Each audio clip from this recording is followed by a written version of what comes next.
여러분 혹시 윌리엄 셰익스피어라고 혹시 알고 계신가요? 그럼요. 그렇죠. 근데 이 윌리엄 셰익스피어의 일명 4대 비극이라고 해서 우리가 많이 알고 있는 스토리가 있죠. 햄릿, 리어 왕, 맞아요. 그리고 맥베스, 맥베스. 그리고 마지막 오셀로라고 하는 이 책 제목이 있는데 이 이야기는 잠깐 드리면 이렇게 됩니다. 오셀로라고 하는 사람이 어떤 사람이냐면 아프리카 무어인이었고 그래도 흑인이었습니다. 근데 굉장한 유명한 귀족의 딸인 데스데모나와 사랑에 빠집니다. 그리고 데스데모나와 아주 성대한 결혼식을 하고 키프로스라고 하는 섬에 총독으로 가게 됩니다. 근데 이 키프로스라고 하는 그곳에 굉장히 권력력이 강했던 이아고라고 하는 그 부하가 있었습니다. 이 이아고가 어떤 일을 하는가? 오셀로에게 이야기합니다. 데스데모나와 캐시아라고 하는 그쪽의 부하가 정분이 났습니다. 이렇게 이야기하고 의심이 시작됐죠. 그리고 이 오셀로가 데스데모나에게 주었던 사랑의 징표 그 손수건을 어떻게든 훔쳐서 캐시오가 갖고 있게끔 해요. 이걸 오셀로가 보게 됩니다. 이 의심은 늘어나고 쌓이고 뭉치고 뭉쳐서 결국은 이 오셀로는 데스데모나의 목을 조르게 됩니다. 데스데모나는 그렇게 죽게 되고 결국 안타깝게도 오셀로도 자결을 하게 됩니다. 너무 비극이다. 그래서 의처증 의부증을 일명 오셀로 증후군이다. 이렇게 부르게 된 겁니다. 오셀로 중고. 내 가족을 병들게 하고 내 배우자를 병들게 하는 바로 그 병 의처증 의부증 이야기를 한번 시작해 보려고 해요. 이건 단순한 질투의 문제가 아니에요. 이건 병입니다. 질환이기 때문에 이 질환을 우리는 때로 뭐라고 부르는가? 망상, 그중에서도 질투, 망상, 또 부정 망상 이렇게 부르는 거예요. 가장 핵심은 뭐냐? 근거 없이 이 사람을 감시하고 근거 없이 이 사람을 통제하고 이 사람에게 폭력을 행사하는데 이 모든 것들이 한 사람의 의심으로부터 빚어지는 결과라는 거예요. 그런데 이게 단기 한두 번으로 끝나는 게 아니라 지속되고 경우에 따라서는 평생을 따라가기 때문에 이걸 우리가 병이다라고 얘기하는 거거든요.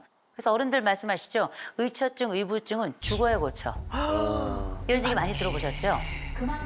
맞아, 많이 봤어. 그러면 어떤 연령대에 이 의처증, 의부증이 많을까 궁금하시죠? 네. 전 연령입니다. 의심은 나이가 없어요. 그래서 90대에도 이 의부증, 의처증 때문에 상담받으러 오시는 분들이 계세요. 90대인데. 90대면 때문에 상담받으러 오시는 분들이 계세요. 실제 제가 가장 초고령으로 이 의처증, 의부증 상담을 했던 케이스는 남자분이 94세, 어머. 아내가 91세예요. 아내가 91세예요.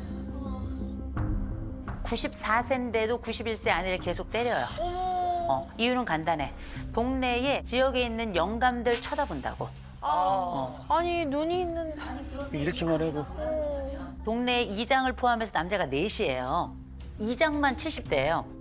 이장하고 바람이 났다고 생각하는데 아내가 91세예요. 그 대상이 누구든 이유가 누구든 상관없어요. 우리의 의심은 모든 환경 속의 배우자를 완전히 지옥으로 보내는 겁니다. 그래서 생각해 본다면 의심 아래에는 도대체 무엇이 있길래 이 사람은 끊임없이 배우자를 의심할까? 딱 하나입니다. 두려움이에요. 두려움? 내 아내가 나를 떠날까 봐. 그래서 우리가 뉴스 같은 데 보면 뭐 80대, 90대 배우자가 다른 배우자를 죽였습니다. 그런데 나중에 사인을 알고 보면 의심으로 비롯된 이야기가 죽음에 도달하게끔 했다라는 이야기를 듣게 될 텐데 이 얼마나 비극인가. 그 두려움이 94세에도 발생할 수 있는 거예요. 와. 그러면 이 의심하는 사람은 제정신 아닌 사람이죠. 그죠? 네. 이 사람도 지옥이에요. 왜요? 우리가 누군가를 의심한다는 건 뭐냐면 하루 종일 그 사람만 생각해야 돼. 이 모든 환경이 다 이 사람 중심으로 돌아간다 생각하기 때문에 자기의 삶이라는 게 아예 없는 겁니다. 그래가지고 이런 지옥 속에 사는 사람들이 어느 정도인가 봤더니 전체 인구의 1에서 한 넓게는 4% 정도까지 됩니다. 그러니까 우리도 한 뭐 넓게 보자면 한 200만 정도가 의처증, 의부증으로 고통받고 있는 거거든요. 되게 많네. 아니 그러면 교수님 그 의부증, 의처증이라 이 진짜로 그냥 외도를 할 수 외도하시는 있는 분이 거잖아요. 그걸 어떻게 구별할 수 있어요? 일단 진짜 외도는 외도를 한 거예요. 해버리는 거고. 그런데 의처증, 의부증은 뭐냐면 한 것 같아. 한 것 같아. 그런데 나중에는 분명히 한 게 맞아. 라고 근거 없는 여러 가지 상상들이 뭉쳐가지고 이 상황이 사실인 것 마냥 아주 돌변해 버리는 겁니다. 기정사실화가 되는 거예요. 그러니 외도도 한 적 없는데 이런 의심을 받으면서 근데 단순히 의심만 받겠어요? 일거수일투족을 다 검사받죠. 우리의 휴대폰을 우리가 누구를 만나는지 오늘 어떤 일을 했는지를 알지 않으면 궁금해서 견딜 수가 없어요. 그런데 어떻게 전화해. 안 받아? 할 때까지 받아. 500번. 하루에 1000번. 이렇게도 전화를 해요. 그런데 이 모든 순간이 전화를 하는 그 사람도 1000번의 지옥을 겪고 전화를 받는 그 사람도 1000번의 지옥을 겪게 된다는 겁니다. 자, 그러면 우리가 의처증, 의부증은 왜 알아야 되느냐? 간단합니다. 위험성이 크기 때문이에요. 내 배우자의 모든 일거수일투족 그 행실까지도 다 확인이 됐다 하더라도 믿지 않아요. 그러니까 무슨 일이 벌어져요? 정서적 학대가 일어나겠죠. 신체적 학대가 일어나겠죠. 심지어 가정폭력은 비일비재하게 일어나겠죠. 스토킹 일어나겠죠. 이런 지옥이 또 있을까 싶어요. 제가 상담했던 사례 중에 진짜 어이없던 사례가 있었습니다. 그게 뭐냐면 남편이 의처증이 생겼어요. 의처증이 생기는데 내 아내가 장인하고 부적절한 관계다 라고 의심을 하는 경우였어요. 딸이 아버지와 부적절한 관계라는 건 우리가 보통 말도 안 되는 얘기다. 심지어 이 아버지는 장애가 있어요. 장애가 있어서 왼쪽 다리를 잘 못 쓰셨거든요. 그 병을 돌보는 과정에 자주 만날 수밖에 없죠. 그러니 아버지가 보낸 거예요. 내 딸 고맙다. 너 같은 여자는 세상에 없을 거야. 이렇게 보낸 거예요. 그랬더니 이 남편이 의심을 시작했죠. 너 같은 여자는? 너 같은 딸은이 아니라 여자는? 하면서 그때부터 같이 붙어 있거나 병실에서 둘이 오래 있으면 그때부터 그 안에서 뭐 한 거야? 왜 40분을 있는 거야? 그 안에서 무슨 얘기를 한 거야? 왜 옷이 흐트러져 있어? 너 벗었구나. 이렇게 의심을 하는. 이렇게 의심을 하는. 이게 말이 됩니까? 이러니까 병인 거예요. 이러니까 병인 거예요. 결국 이 두 부부는 이혼했습니다. 그럼 이혼하면 되지 않느냐. 네. 이런 얘기 하시잖아요. 네네. 이혼한 뒤에도 찾아와서 죽여요. 이혼한 뒤에도 그 근처를 떠나지 못하고 그 근처에서 살면서 넌 날 배신했어. 그리고 급기야 넌 나를 버렸어. 그래서 너 때문에 내 인생은 끝났어. 그런데 어떻게 복수심이 차오르겠죠. 그 비극이 어떤 방식으로 끝나게 될지 우리는 예측할 수 없는 거고요. 무서워요. 이런 병적 질투라고 하는 게 그러면 모두 이렇게 심각한 수준인가? 그렇진 않아요. 여러 유형들이 있습니다. 첫 번째가 가벼운 의심형이에요. 어디 있어? 누구랑 있어? 언제 올 거야? 어쩌다 한 번씩 이런 게 있어요. 그럼 이게 사랑하고 의심이 조금 헛갈리긴 하죠. 이런 경우는 가벼운 의심형이다 생각하시면 돼요. 아직까지는 그렇게 심각한 것 같지 않아요? 두 번째, 집착형이 있어요. 하루 종일 그 사람만 생각해. 하루 종일 그 사람이 뭘 했는지 누굴 만났는지 어떻게 했는지를 궁금해서 견디질 못해요. 그래서 어떻게 하는가? 오피스 와이프. 맞아, 오피스 맞아, 허즈번드 맞아. 이런 말이 너무 맞아요, 유행할 맞아요, 때 맞아요. 이 사례 이 커플이 온 건데 이 아내가 매일 남편을 데려다 줘요. 얼마나 보기 좋아요. 그래서 자기야 잘 갔다 와 하면 자기 집에 와야 되잖아. 퇴근할 때까지 회사 밖에서 기다려요. 우와. 기다려요. 그래서 어떻게? 그러면 남편이 점심시간에 밥 먹으러 나올 거 아니에요. 가봐. 그러면 남편이 누구랑 걸어가는지 보는 거예요. 남편 다른 회사에서 하는 야유회 워크숍 하나도 못 가요. 뭐라 하냐면 아프다고 얘기해. 우와.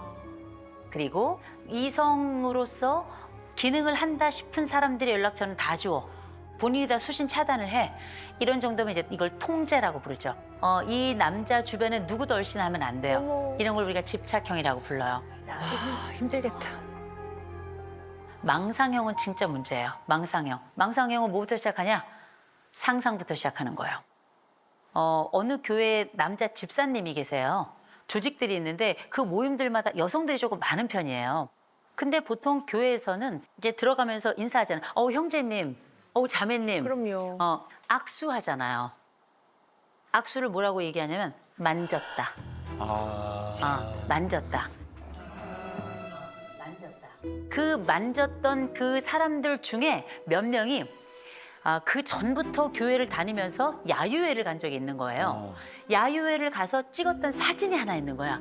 아내는 이 남편이 그 야유회를 갔을 때는 사귀지도 않을 때예요. 모를 때야. 근데 어떻게 상상의 나래를 펼치는 거예요. 어머. 그때 그 여자랑 그래서 어떻게 했어? 어머.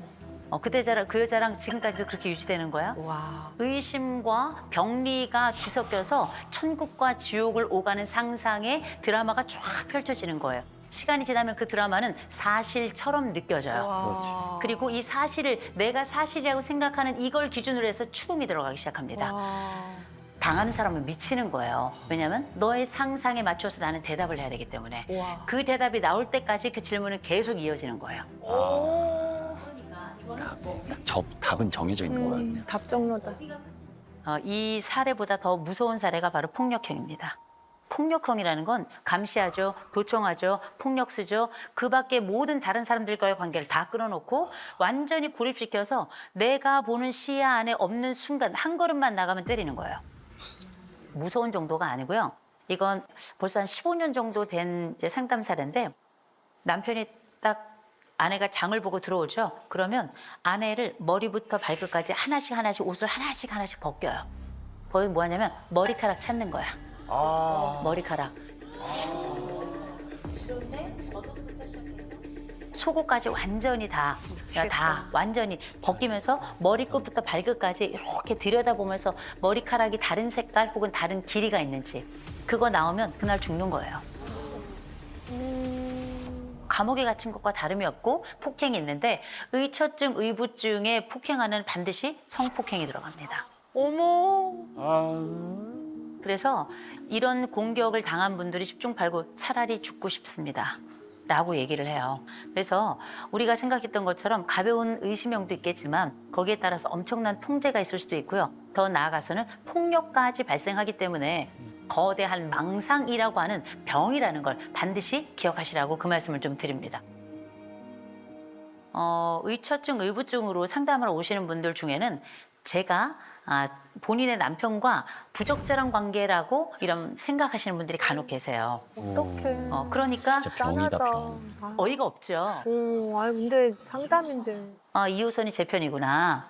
상담자가 제 편이구나. 혹시 사귀는 거 아니야?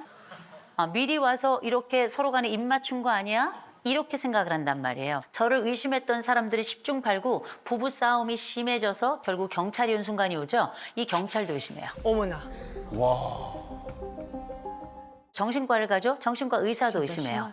그래서 뭐 하냐면 이 의사하고 내 배우자가 서로 짝짝꿍이 돼가지고 결국은 나를 배제하고 오히려 나를 환자로 만든다. 이렇게 얘기를 하는 경우들이 10중 8구거든요. 못 고치겠다. 의사도 안 믿는다. 근데 보세요.